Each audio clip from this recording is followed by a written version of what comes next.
More of these tapes of Kevin McCarthy talking about what he really felt on January 6th, before, after, and the reactions from his fellow colleagues are becoming clearer and more public. First off, in these newer tapes now, Kevin McCarthy's wrote about Matt Gaetz' comments when it came to this. Watch. The thing I want to bring up, and I'm making some phone calls to some members. I just got something sent now about Newsmax, something Matt Gaetz said, where he's calling people's names out, saying an anti-Trump in this type of atmosphere. And some of the other places, this is serious stuff people are doing that has to stop. I'll make individual phone calls. Mo and Louis' comments too. A lot of members have said some real concerning things about. Did they say something? Did they say something today too? Not that Louis was at. I mean, Mo was at the rally. You know, we're kicking ass and taking names thing at the Trump rally. So these are before they kick that ass. Are they just okay? What did Gaetz say? Gaetz brought up Liz specifically. I just saw that on Twitter. Adam, someone just sent it. Gonzalez just sent it to me, so I'm calling Gaetz. I'm explaining to him. I don't have anything to say, but I'm going to have some other people call him too. But the nature of what, if I'm getting briefing, I'm going to get another one from the FBI tomorrow. This is serious. Cut this out. Kevin McCarthy has a pretty regular tone here when he's talking about how he doesn't want these folks, before it was Donald Trump, and now it's about Matt Gaetz and Mo and Louis. That's Mo Brooks and also Louis Gohmert, saying all this craziness, and he's gonna call them and tell them about it.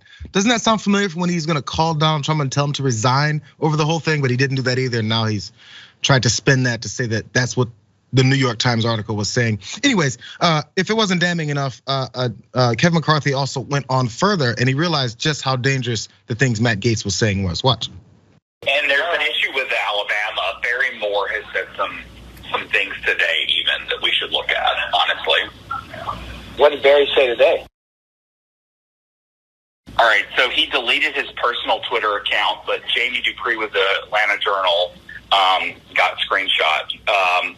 He said about 22 hours ago, wow, we have more arrests for stealing a podium on January 6th than we do for stealing an election on November the 3rd. Atlanta, Philadelphia, and Detroit would be places I recommend you start. There's video evidence of these crimes as well. Hashtag election integrity matters. And then Moore also made this tweet on Saturday night as the U.S. Capitol police officer who shot and killed a woman as he tried to get into the lobby. So he tweeted at Marjorie Greene and at NARAL, I understand it was a black police officer that shot the white female veteran. You know, that doesn't fit the narrative. What?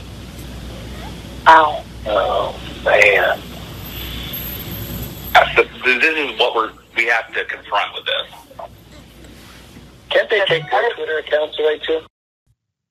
Kevin McCarthy had a headache based off of the things that his colleagues were saying. The colleagues that he had been a part of helping to promote and not punishing and not calling out previous to things that they've been saying and doing. And now he was caught in the position of then saying, as you heard at the end there, can't they just take away their accounts? Of course, their social media accounts where they're spewing all this hate and violence. That was that section. Barry Moore, Lauren Boebert, and all their tweets. One more section that we did miss here, Ravana, before you jump in here, because this was the other part about Matt Gaetz that McCarthy was talking about that brought on some response from Gaetz. But first, let's listen to what McCarthy continued to say.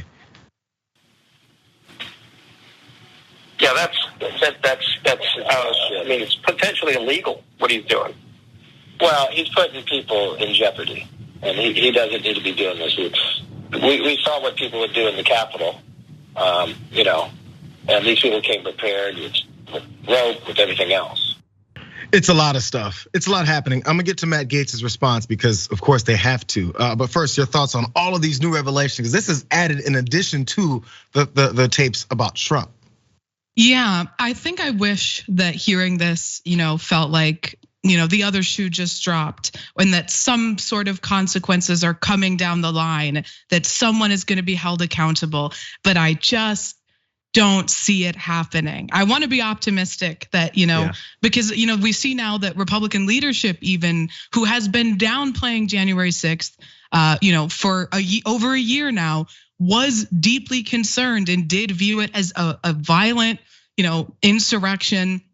They thought people's lives were at risk. They were really concerned about, what the MAGA wing of the party was doing in supporting it. But then they spent the next year defending them, and so it just sort of goes to show that the leadership, is not as strong as I think they're made out to be. They're not very good at reining in this side of the party, and it seems like they're a little bit whipped. There was the one part that was whipped. We heard that earlier this week when Trump was talking about other folks. But this is the thing, they helped cultivate this wing of the party because they were cultivating that wing of the rabid supporters and voters that maybe weren't voting as much, or maybe they felt the Republican Party had hidden their racism a little bit too well. So they were off the charts. They didn't want to have to deal with it exploding. They were just hoping to keep those voters. Now, the dog that they've trained to bite is now biting them right back. Let's look at what Matt Gaetz had to say, because that was Steve Scalise and McCarthy talking about Matt Gaetz and those guys. So included in this response, Matt Gaetz said this: Representative McCarthy and Steve Scalise held views about President Trump and me that they shared on sniveling calls with Liz Cheney and not us. This is the behavior of weak men, not leaders. Folks know what I think because I tell them clearly, directly, as I did when I held the largest event in Wyoming political history. Oh my God, now he's promoting himself without a rodeo element. That was days after these recordings were taken.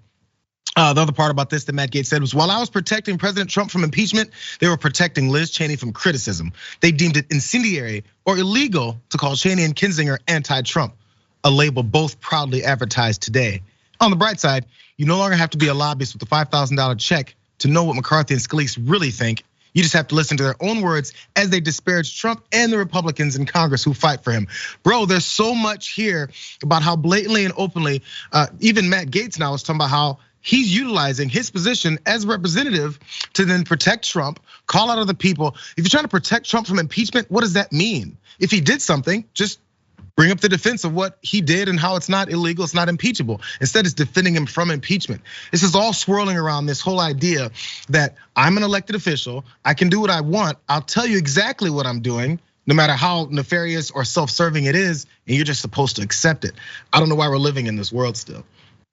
Yeah, and I think both with his language there, right? He knows there's not gonna be any consequences. I mean, he's literally he's describing that phone call as sniveling, talking about the leadership of his party in that manner, because he knows that there's not gonna be any consequences. And I think that the only sort of possible repercussions Matt Gaetz might see in his future is an indictment for child sex trafficking. And that's not coming from within his own party, And I mean, we can just compare this to how the Democratic Party has treated someone like Ilhan Omar for doing nothing, right? They'll come out against her and accuse her of anti-Semitism just for being a Muslim woman, and she has to apologize. She has to beg for forgiveness. If she used this type of language in her defense, in a case where I think it would be justified and righteous, she would be excised from the party.